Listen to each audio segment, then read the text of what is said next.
Bismillahirrahmanirrahim. Alhamdulillahirabbil alamin. Wassalatu wassalamu ala asyrafil anbiya'i wal mursalin sayyidina Muhammad wa ala alihi wa ashabihi ajma'in. Rabbi shrah li sadri wa yassir li amri wahlul 'uqdatam min lisani yafqahu qawli. Subhanaka la ilma lana illa ma 'allamtana innaka antal alimul hakim. Allahumma la sahla illa ma ja'altahu sahla wa anta taj'alul hasna idza syi'ta sahlan sahla. Wassallallahu ala sayyidina Muhammad wa ala alihi wa sahbihi wasallam. Walhamdulillahi rabbil alamin. Para penonton yang dirahmati Allah sekalian, Assalamualaikum warahmatullahi wabarakatuh. Alhamdulillah, kita panjatkan syukur kita pada Allah Subhanahu wa taala atas segala limpah kurniaan nikmatnya. Mudah-mudahan Allah terus memberkati kehidupan kita dan dalam masa yang sama memberkati perkongsian kita ini insya-Allah. Dan kita juga bermohon mudah-mudahan Allah Subhanahu wa taala melindungi kita daripada segala musibah, daripada segala kesusahan dunia dan akhirat. Amin ya rabbal alamin. Baik tuan-tuan dan puan-puan yang dirahmati Allah sekalian, insya-Allah menyambung kita dalam pengajian kitab Penawar Bagi Hati, yang mana kita membincangkan perihal-perihal yang bersangkut paut dengan hati manusia. Jadi kita dah cerita ataupun kita dah kongsikan beberapa perkara, iaitu mengenai bagaimana hati ini ingin rasa mengabdikan diri kepada Tuhannya, dan dalam masa yang sama bagaimana cara yang benar ataupun perasaan itu perlu didorong oleh ilmu-ilmu yang benar, iaitu ilmu Islam, supaya dapat kita ketemu dan bertemu dan berjumpa dengan Tuhan yang sebenar, iaitu Allah Subhanahu wa taala.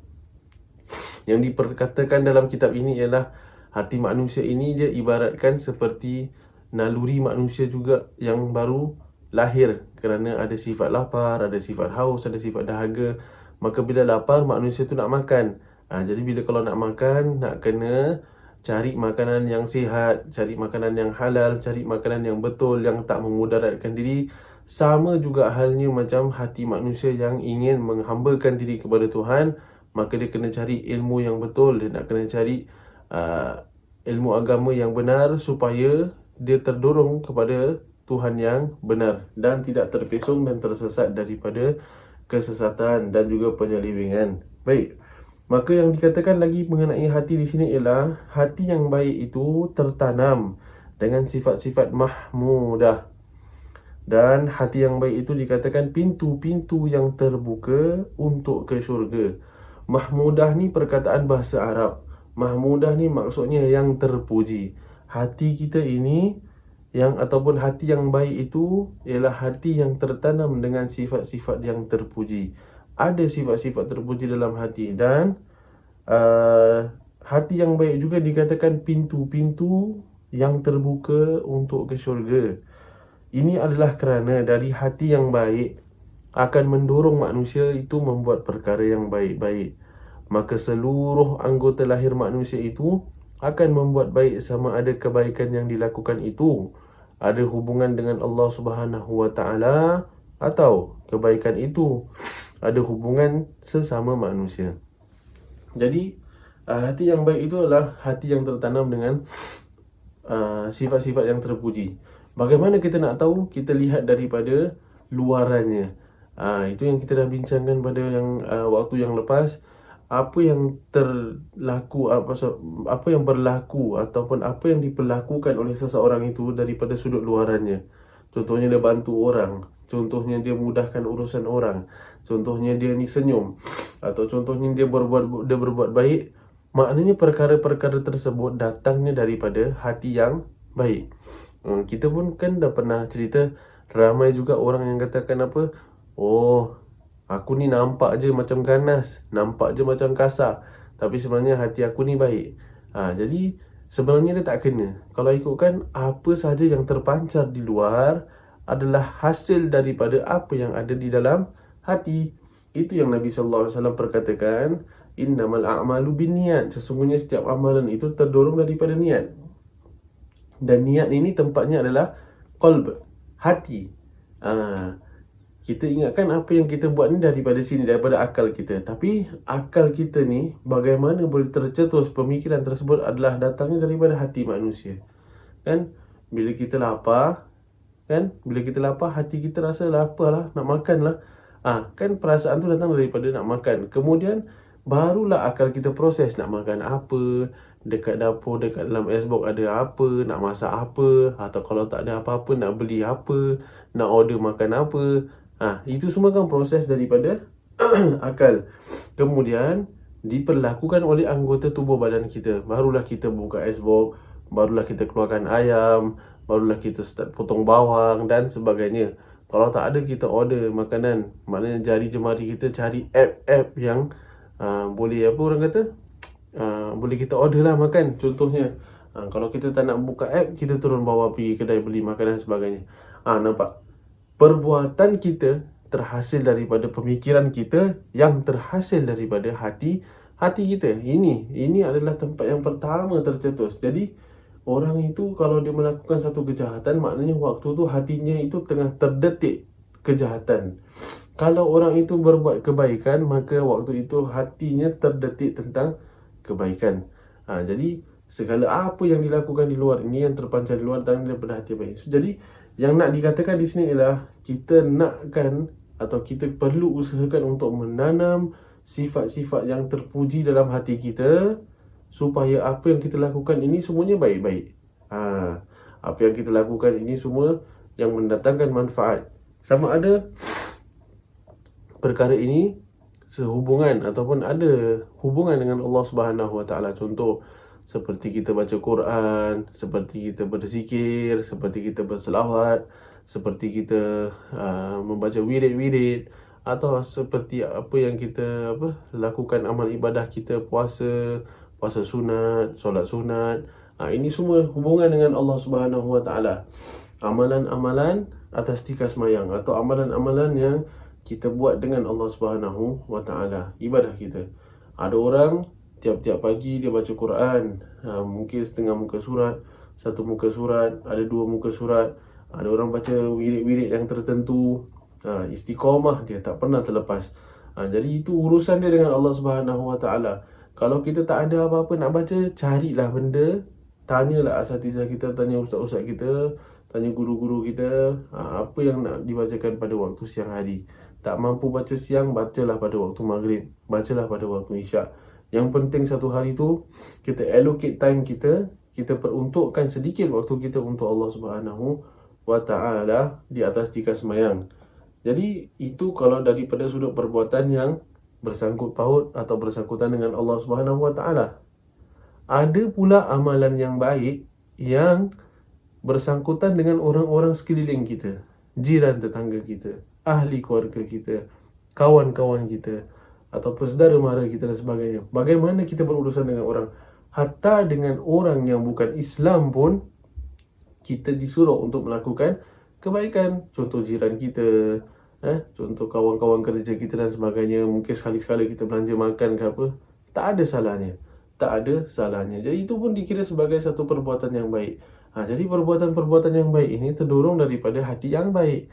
Bila kita tak cukup dengan kita atas tika semayang, kita lakukan kebaikan kepada orang-orang sekeliling. Kenapa? Kerana hati yang baik itu adalah pintu-pintu yang terbuka untuk ke syurga. Kerana kita ni nak masuk ke syurga, dan orang yang nak masuk ke syurga ini mesti mendapatkan approval ataupun redha Allah Subhanahu Wa Taala. Kalau Allah tak redha, maka tidak ada syurga baginya. Jadi, Ustaz, kenapa kita kena buat benda-benda baik ni ya? Kenapa kita tak boleh pilih untuk jadi jahat? Sudah tentu pilihan itu terpulang kepada diri masing-masing. Allah Subhanahu Wa Taala dah berikan. Akhirnya manusia ini sama apa sahaja yang dia pegang dekat dunia ini, daripada sudut agama, daripada sudut pahaman dan sebagainya, akhir perjalanannya sama ada dia masuk syurga atau terhumban dalam api neraka. Na'udzubillah min zalik. Jadi itu je. Kan? Kita buat apa pun dalam dunia ni. Ada orang dia pilih amalan dia yang banyak sedekah. Ada orang pilih amalan dia yang banyak baca-baca atas tingkah sembahyang dan sebagainya. Dan dengan orang sekeliling pun dia ada buat kebaikan. Apa jenis kebaikan pula dia buatlah. Dia bantu orang daripada sudut kewangan ke, dia bantu orang daripada sudut tenaga ke, dia bantu orang daripada sudut nasihat dan sebagainya, atau mengajar ke, atau apa saja kebaikan dia buat. Apa saja kebaikan yang dia buat ni, kenapa dia buat baik? Kenapa? Sebagai manusia, Allah SWT akan menempatkan manusia itu dalam satu tempat, sama ada dekat syurga ataupun dekat neraka. Cuma perbezaannya ialah dekat dunia ni temporary. Dekat dunia ni sementara saja. Maaf cakap, kalau misalnya ada orang dia buat satu crime dan didapati bersalah, ada seorang membuat jenayah dan didapati bersalah, maka contoh dia kena jail lah, letaklah 10 tahun. Jadi makanya dia tahu tu 10 tahun atau 5 tahun dekat dalam jail. Jadi temporary saja. Kerana jail tu ibaratnya macam neraka dunia lah. Kerana terhad perbuatan kan, tak boleh keluar, dan ada program-program yang tertentu dekat dalam jail dan sebagainya atas kesilapan atau kesalahan yang dia pernah sabitkan lah. Maka kalau kita lihat, itu temporary. Dia ada duration 5 years, 10 years dan sebagainya. Tapi perbezaannya dekat akhirat ialah syurga itu dia eternity, sampai bila-bila. Begitu juga dengan neraka, sampai bila-bila. Sampai bila-bila, tak ada duration. Jadi kita nak kena faham, yang kita nak minta Allah selamatkan kita ni daripada dimasukkan dekat jail api neraka tu, yang tak ada duration tu. So untuk mengelakkan tersebut, kita nak kena jadi baik. Dan akhirnya kita pun jadi baik daripada atas niat kita untuk dapatkan keredaan Allah Subhanahu wa ta'ala. Bukan sebab apa-apa. Kita nak Allah terima amal ibadah kita. Walaupun amal ibadah kita ni tak seberapa, tapi berapa yang kita buat itu ada keikhlasan, insya-Allah Allah Subhanahu wa ta'ala akan terima. Jadi kita bila bantu orang, bila kita mudahkan urusan orang, bila kita memberikan sedekah kepada orang, atau apa saja kebaikan yang kita buat, kita niatkan, ya Allah, yang aku buat ni adalah untukmu, lillahi ta'ala. Lillahi ta'ala. Bukan kerana siapa-siapa, bukan kerana nak pahala, bukan kerana nak syurga, bukan kerana nak elak dari neraka, tapi untuk Allah Subhanahu wa ta'ala. InsyaAllah dapatkan keridaan Allah Subhanahu wa ta'ala. Jadi setiap kebaikan dalam dua hubungan ini, Allah membalasnya dengan nikmat syurga nanti dekat akhirat. Mereka akan mengecap nikmat syurga yang banyak. Firman Allah Subhanahu wa ta'ala, Innallaha yudkhilul ladina amanu wa amilus salihati jannatin tajri min tahtiha al-anhar. Innallaha yaf'alu ma yurid. Surah Al-Hajj ayat 14, yang bermaksud, sesungguhnya Allah memasukkan orang-orang yang beriman dan beramal soleh ke dalam syurga-syurga yang di bawahnya sungai-sungai. Sesungguhnya Allah berbuat apa yang dia kehendaki. Jadi maknanya Allah SWT ni dia nilai orang yang beriman dan beramal soleh, yang orang yang memiliki hati yang baik atau sifat-sifat mahmudah, untuk dimasukkan ke dalam syurganya. Itu janji Allah SWT dalam Al-Quran. Bila orang tu buat amal soleh, bila orang tu buat amal baik, maka dia masukkan ke dalam syurganya. Dan nikmat syurga ini berbeza dengan apa yang kita dapatkan nikmat di dunia. Macam tadi kita dah sebutkan, dunia ni temporary saja, sementara. Kalau orang tu mendapat nikmat yang banyak dekat dunia, maka nikmat itu sementara. Kalau orang tu rasa hidupnya penuh dengan masalah, maka masalah tu sementara saja, kan? Dia akan berakhir bila kita meninggal dunia nanti. Tapi bila kita dah meninggal, cerita dekat akhirat itu terus menerus sampai bila-bila saja. Jadi itulah yang kita nakkan, iaitu mardatillah, dan keridaan Allah, syurga Allah Subhanahu wa ta'ala, supaya kehidupan kita dekat dunia ini tidak sia-sia. Akhirnya buahnya ataupun hasilnya adalah syurga Allah Subhanahu wa ta'ala. InsyaAllah jika ada kelapangan waktu, kita akan bersambung mengenai bab syurga dalam masa yang akan datang. Sekian saja, billahi taufiq wal hidayah. Wassalamualaikum warahmatullahi wabarakatuh.